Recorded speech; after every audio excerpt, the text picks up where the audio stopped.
My mother called everyone into the living room, and my sister and I grimaced as she drew the dusty picture books from the back of the shelf.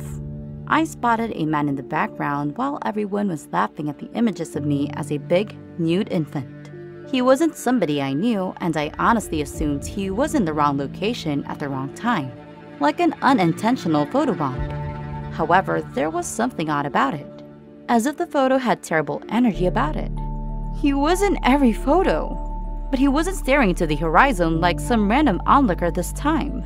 He was staring at the camera, his gaze fixed on mine as if he knew exactly where I would be at this very time. This photograph was shot 12 years ago, so it must have been a strange coincidence. This startled me a little and sent a shiver down my spine, but I didn't think anything of it.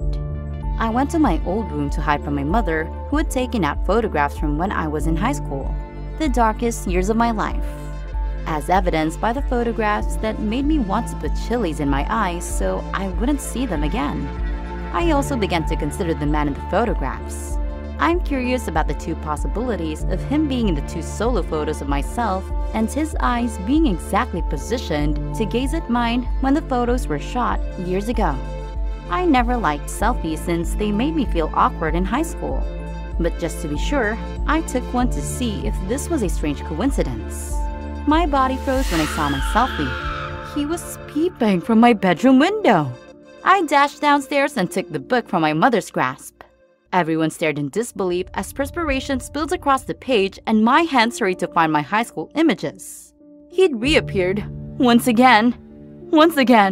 My pulse was racing as I positioned my back to the wall to take another photo of myself, wondering how he could possibly in this one if there was nothing behind me. When I glanced at the photo, he wasn't there. I exhaled a sigh of relief as I calmed myself down. The celebration had ended and I was saying my final farewell to my parents before heading home. It was 3 o'clock in the morning and I had just been driving for 2 hours.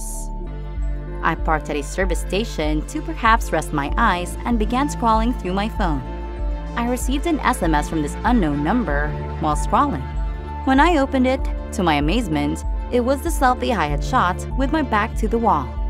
My suspicion led me to believe it was one of my childhood pals who felt I looked silly in the photo, so I responded with a middle finger emoji. After a few minutes of browsing, I received another text from the same number. When I opened the message again, it was the same picture.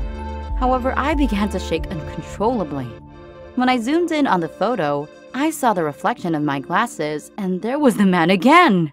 It seemed like he was in front of me when I took the selfie that afternoon. I had no idea what to do. This dude followed me through all of my photographs. As the number was sent to me, my heart began to race once again. Take another photograph. I blocked the number and resumed driving. The dread and fear kept me going all the way home, and as soon as I walked into my bedroom, I collapsed onto my bed. When I awoke, my phone had received over 100 texts from that one number. Take a picture, take a picture, take a picture. I was feeling really overwhelmed. I was at a loss for words. As my phone continued to beep on my bedside table, I curled up into a ball on my bed. Years have passed and never did I take a picture of myself again. Whenever there are events and parties, I always try to hide and avoid getting my picture taken. That way, I can escape him.